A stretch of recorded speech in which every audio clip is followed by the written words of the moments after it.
Olá, está no ar mais um podcast Movimenta Santa Gertrudes, apresentado por mim e Miguel Ribeirão. E agora também estamos na TV Claré. Olá, Miguel, tudo bem? Oi, Rogério, tudo bem? É um prazer estar mais uma semana aqui falando com a nossa população através das redes sociais e também da TV Claré. Miguel, hoje é um programa muito especial. Estamos trazendo uma convidada, professora Thaís Lopes. Ela que é pedagoga e também especialista em educação especial, e vamos falar um pouquinho sobre autismo. Olá, Thaís, tudo bem? Tudo bem. Que bom estar recebendo você aqui. Vamos bater um papo bem à vontade, conversar e vamos falar sobre autismo, né? Eu já vou iniciar uma pergunta aqui, mas eu antes queria que você fizesse uma apresentação. Primeiro, eu gostaria de agradecer a oportunidade. Eu sou Thaís Lopes, professora de educação especial e psicomotricista. Sou mãe de um menino de 13 anos e autista. Sou coordenadora do movimento Orgulho Autista Brasil, que é nível nacional, para trabalhar a conscientização. Então, eu fico muito feliz com essa oportunidade de vocês me chamarem aqui para falar sobre um tema tão importante. Ok, Thaís, nós que agradecemos aqui esse bate-papo e vamos falar um tema tão importante no momento. Na sua opinião, Thaís, por que é importante as políticas públicas para as pessoas com deficiência?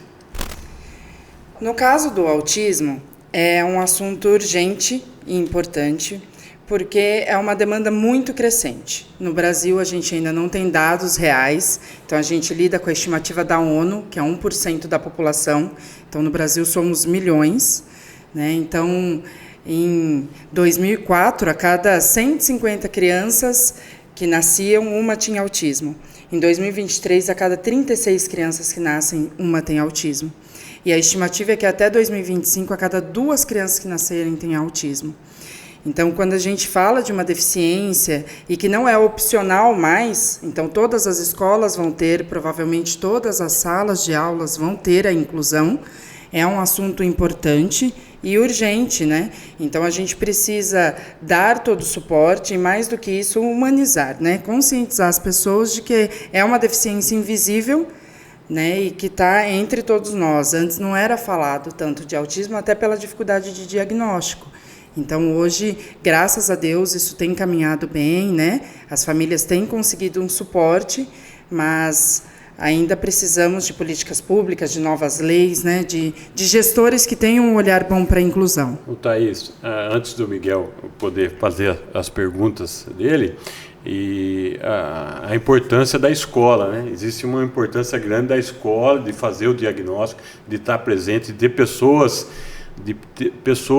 assim, né, Miguel? Pessoas capacitadas para ter essa ajuda com a família, e o poder público também fazer esse investimento nas crianças, que acho que é o primeiro diagnóstico, né, Thaís? Sim. Não sei se você concorda, qual a sua ideia sobre isso?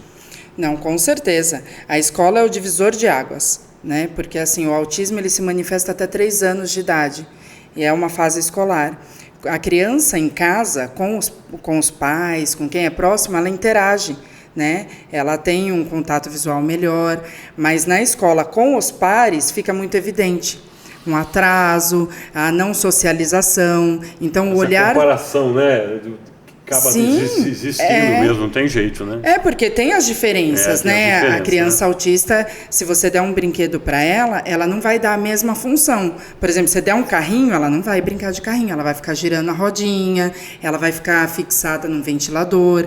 Por isso que é muito importante o olhar do professor, o investimento do poder público, mas eu vou além. Hoje em dia, com a internet, a gente tem muito acesso à informação. Uma coisa que é importante à escola é ter esse olhar, porque não é mais opcional. Se o professor não quiser trabalhar com crianças com deficiência, ele deve procurar uma outra área, né? Então, assim, é importante o investimento, é importante a formação, né? É importante tudo isso, mas é importante a humanização, é importante o olhar do profissional, né? Para que aquela é uma criança, independente da deficiência ou não, ela é uma criança. Lógico. Né?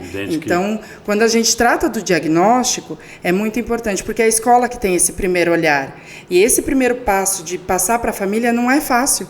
né? Porque você fala, olha, o seu filho é diferente dos outros. Você vê, né, Miguel, que tema importante que estamos trazendo hoje. O público que tem acompanhado a gente e a TV Claré, que deu essa oportunidade, né? E um tema tão atual que precisa ser discutido. E eu estou aqui ouvindo a Thaís falar. Você tem alguma pergunta? Vamos conversando aqui, aproveitar as informações necessárias para a gente passar para o nosso público. A gente tinha falado, né, Rogério, que a gente ia começar a trazer convidados aí para participar com a gente do podcast Movimento Santa Gertrudes, e muito importante a participação da Thaís aqui hoje. Thaís, você falou de inclusão, né? O que você considera fundamental para a inclusão? Essa questão que eu falei, né, Miguel? Nesse primeiro momento, eu acho que a humanização é o primeiro passo, porque quando a gente chega num hospital, uma criança em crise não é fácil de você lidar, mas o acolhimento muda tudo o que vai acontecer depois. Se você bate de frente, porque aquela criança, quando ela desregula, não é porque ela quer, é porque o cérebro dela está colapsado. Ela está recebendo todas as informações ao mesmo tempo. Isso é na escola também. Então, uma criança que tem crise na escola não é porque ela quer, é porque ela está em sofrimento. Então, é importante que a gente tenha esse olhar sobre a inclusão. Não é querer padronizar eles, aquilo que a gente tem de uma forma engessada de educação. É respeitar as diferenças, porque eles têm esse direito de estar ali, e ainda mais, na questão de inclusão, é uma questão de socialização. Às vezes é só isso que essa criança vai ter. Porque a gente precisa pensar numa família que precisa trabalhar para sustentar, porque eles têm restrição alimentar, não é tudo que eles conseguem comer, não são todas as marcas. As terapias são caras. Né? Thaís, qual é o profissional que fecha o diagnóstico? Você começou a falar de terapia, cortei você assim, mas existe um profissional que fecha o diagnóstico e vai levar para a família, olha, o tipo do grau... E a grande dificuldade, inclusive, é essa. Porque quem fecha diagnóstico é neurologista, psiquiatra, e saiu uma lei que o pediatra do SUS poderia fechar o diagnóstico. Só que assim, como o autismo ainda a gente não tem muitas informações no sentido de tratamentos, porque não existe remédio para autismo, existe remédio para alguns sintomas. Então é totalmente comportamental o diagnóstico. Então tem que ser um médico com olhar para isso, porque ele vai ver pelo comportamento da criança. E a partir do momento que você lauda uma criança, é para o resto da vida. O autismo não tem cura. Né? Então você não volta mais atrás. Quem fecha diagnóstico é psiquiatra, neurologista e pediatra do SUS, tem uma lei, mas assim, a gente não vê muito fechamento de diagnóstico por pediatra, né? Mais pelos psiquiatras.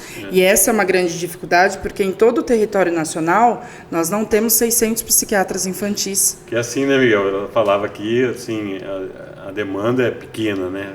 A gente que tem um olhar no poder público, né? Quanto é importante, né, Miguel, você ter esse profissional a livre acesso, o acesso mais fácil, não é mesmo, Miguel? Sim. Porque assim, a maioria das vezes a família não tem condição de contratar, de pagar uma consulta de um profissional especializado nisso, né? Então essa dificuldade, né, Miguel? E não é só isso também, né, Rogério? A defasagem de profissionais, ela é até nos próprios planos de saúde, né? Ele está bastante defasado o profissional aí para laudar esse tipo de situação. Inclusive, quando o Miguel começou a apresentar os sintomas, ele tinha 1 ano e 5 meses, ele começou a mudar o comportamento dele. Ele estava no desenvolvimento, atendeu todos os marcos do desenvolvimento, e com 1 ano e 5 meses ele passou a apresentar algumas características do autismo. E não tinha psiquiatra na cidade, né, onde eu moro. Nós precisamos recorrer a um psiquiatra particular em Campinas. Foi um diagnóstico caro, é difícil, porque é uma desconstrução, né? Para mim, esse diagnóstico, em nenhum momento eu reneguei ele, mas eu não via aquele autismo que a gente vê no computador, que você entra no Google, que é a criança que não interage, que vive no mundo dela. A minha criança nunca foi assim. Então é muito difícil para uma mãe reconhecer o filho naquelas características, porque não são todos autistas que têm essas características de vive no mundo dele. Isso não existe. Ele pode interagir, graus, né? E assim, ele pode interagir de uma forma diferente, mas ele te ouve. Isso é muito importante para os professores. Mesmo que uma criança autista não fale, ela está te ouvindo. Então, se você fala assim, nossa, a criança não consegue aprender, Olha que ela informação, pode, né? Que ela informação. pode não te falar, ela pode não corresponder naquele momento, mas ela está absorvendo. Eles são esponjinhas. E o autista, ele não tem um desenvolvimento linear. Então, hoje ele pode parecer que não está aprendendo. De repente, ele dá um salto no desenvolvimento e você vê que ele absorveu tudo aquilo desse tempo que parecia inerte, né? Então, a escola tem um poder fundamental, porque ela é quem vai fazer esse link com a família. E a inclusão, ela não acontece se não for escola, família e saúde.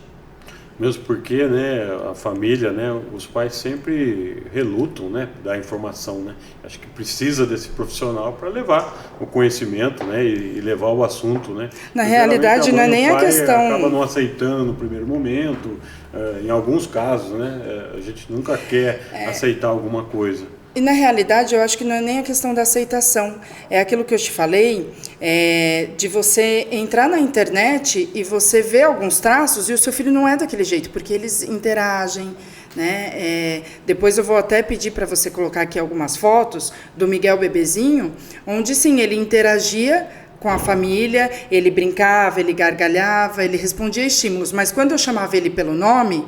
Eu podia entrar, sair, ele não dava bola. E um bebezinho, quando a mãe entra ou sai, ele sente falta. Então, o Miguel, eu chamava ele, gritava, ele não olhava. Aí eu baixava o desenho dele, ele virava. Então, ele não tinha um problema de surdez, que nós acompanhamos. Foi descartado tudo isso antes. Mas era uma criança que interagia com a gente. Mas era nos pequenos detalhes que a gente via. E foi fundamental o olhar da minha irmã, que na época era diretora de escola. Ela falou: olha, Thaís, eu recebi uma criança lá, eu tô achando que o Miguel tem alguns traços de autismo. Eu falei: imagina, a hora que eu entrei no Google, uma criança que não interage, que vive... E aquela visão de novela, que o autista fica se balançando no canto da sala. Eu falei: não, o Miguel não é assim. Então, às vezes, não é nem negação da família. Às vezes é você não reconhecer o seu filho naquele padrão que as pessoas colocaram do autista. Que não é o momento, né? Porque o autismo, ele tem 3 graus, né? Tem o leve, moderado e o severo. É nesse caso que é muito importante a participação de um profissional para fazer o laudo, né? Para dar a clareza para a família de que tem ou de que não tem, né? E a importância, Miguel, de cuidar de quem cuida, sabe?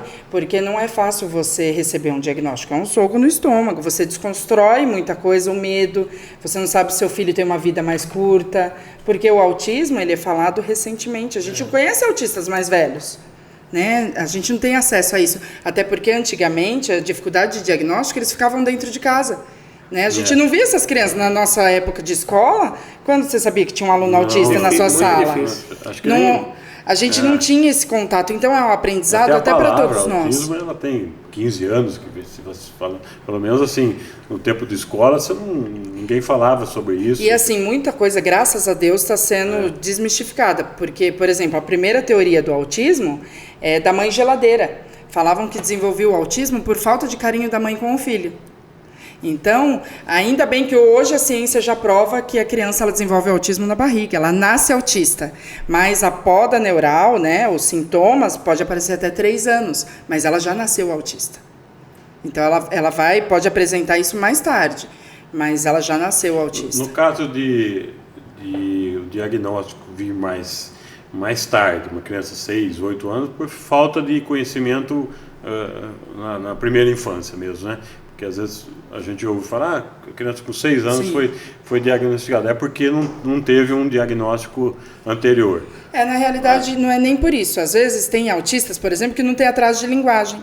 A dificuldade dele é na socialização. Então, ele aprende bem, ele é autodidata, ele escreve, ele lê, mas ele não tem a necessidade de troca com o outro, que é o que a gente precisa, né? A vida é uma troca, né? Então, às vezes os sinais são muito sutis, né? Se não tiver esse olhar, então o diagnóstico pode vir mais tarde. Quanto mais sutil, mais tarde pode ser que saia o diagnóstico. Sim, porque aí é difícil você... Às vezes fala assim, não, essa criança só é mais quieta. Ainda mais depois da pandemia, né? Porque todo mundo, de certa forma, entrou nessa questão digital e acabou afastando essa necessidade de troca, de interação, né? Então... E olha que importância da estrutura da família também, o poder público, né? eu falo poder público, mas assim, a todos, né? Dá o apoio para a família. Mas a questão do poder público é muito importante, Rogério, porque assim, é muito difícil você ter que lutar para que uma escola não negue a vaga para o seu filho.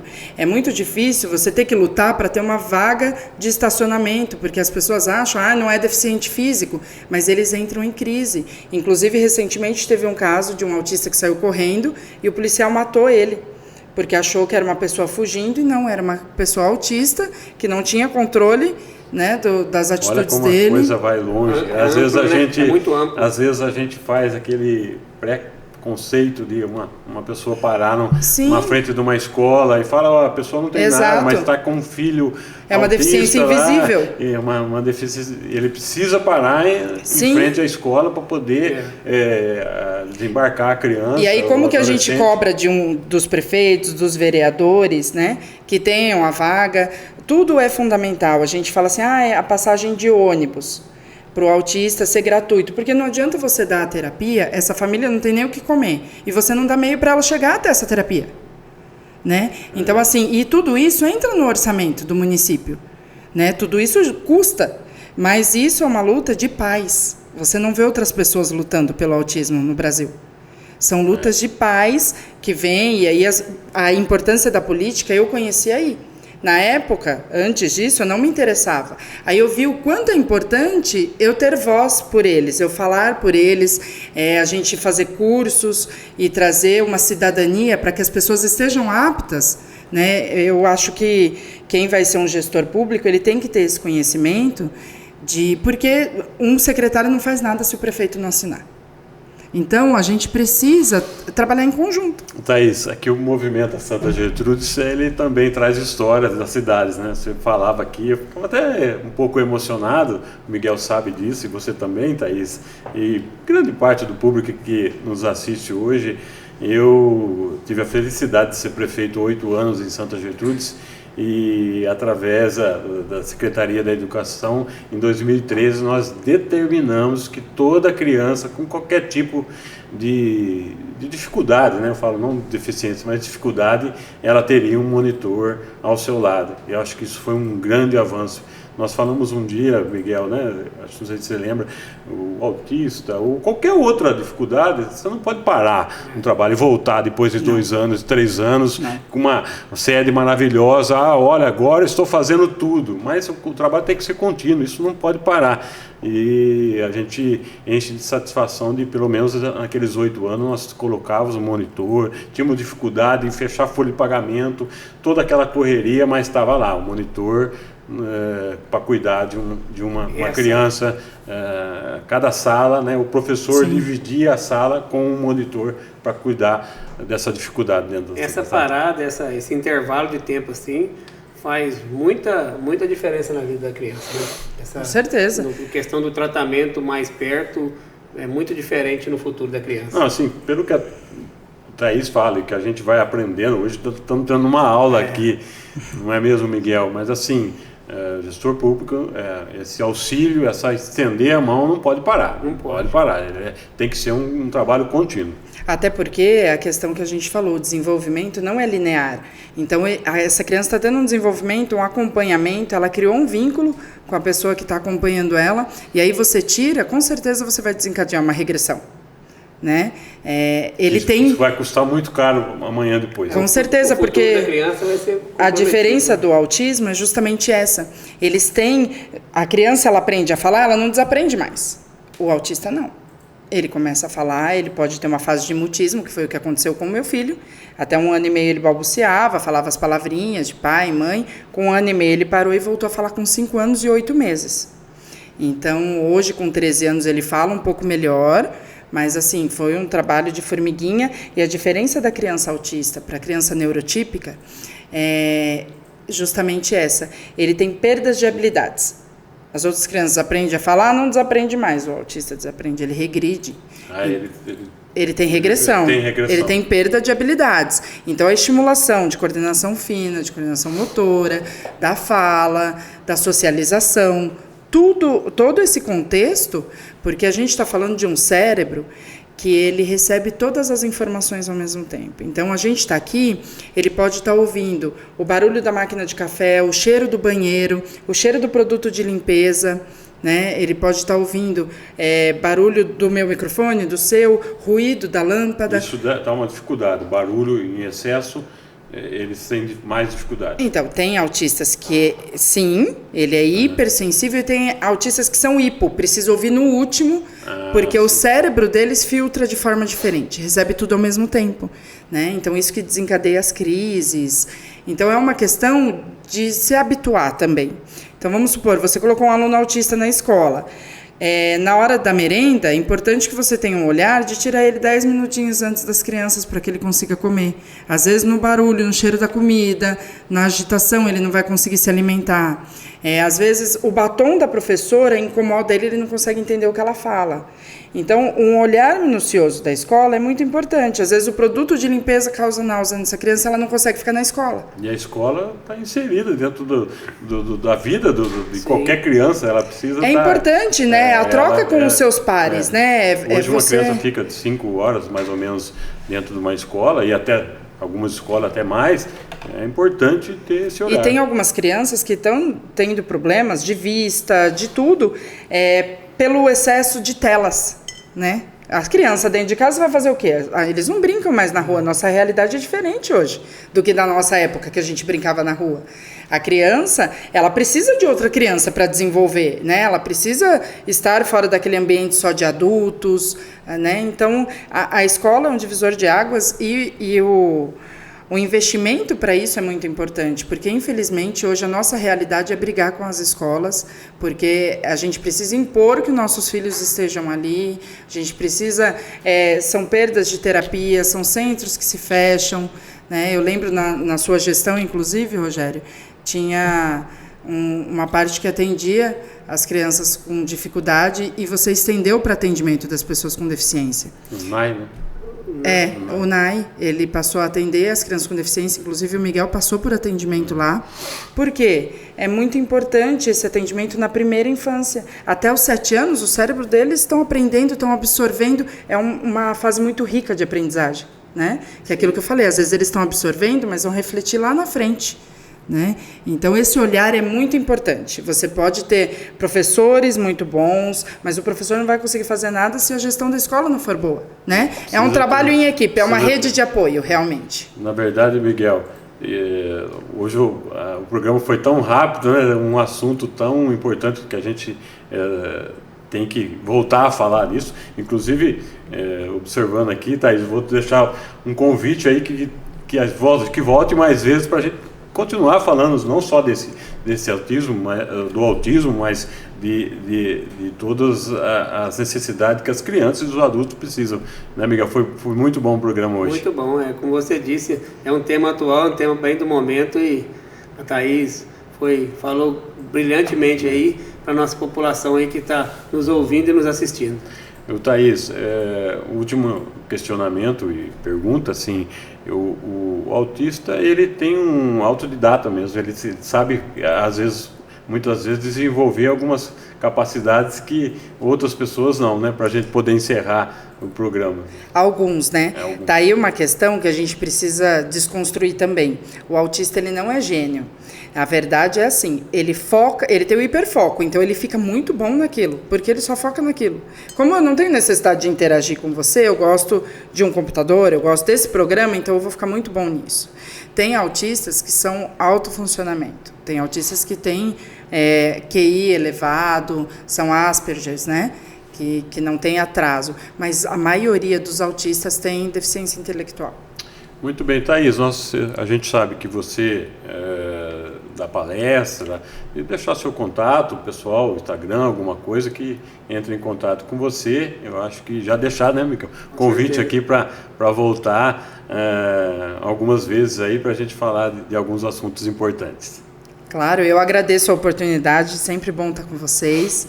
E eu me coloco totalmente à disposição, inclusive para pais que queiram orientação, né, que queiram saber de leis, de direitos, do que for preciso, se precisar conversar, porque teve diagnóstico recente, me coloco à disposição. Depois eu pedi para você colocar o número do WhatsApp aqui. O meu Instagram é Tata R. Lopes, com 2 S. Também me coloco à disposição para profissionais, para o que precisar, eu estou às ordens. Miguel? Com certeza, Thaís, a gente já deixa o convite estendido aí para uma próxima vez e quem estiver precisando de alguma informação aí, procura a Thaís aí, com certeza vai ser de grande ajuda aí para os pais que necessitam. Thaís, eu queria agradecer imensamente a presença, mas como nós falamos de família aqui, né? A Thaís é minha cunhada e eu vou deixar também um abraço à Marina, que é a irmã do Miguel, que vai estar assistindo o programa, e nós falamos muito do Miguel aqui, é mais para mandar um abraço para a Marina também, que está lá nos assistindo, tá? O podcast Movimento Santa Gertrudes vai ficando por aqui. Queria agradecer a presença e o público de todos, e na próxima semana estaremos aqui de novo, na próxima quinta, às 21h30. Um abraço a todos.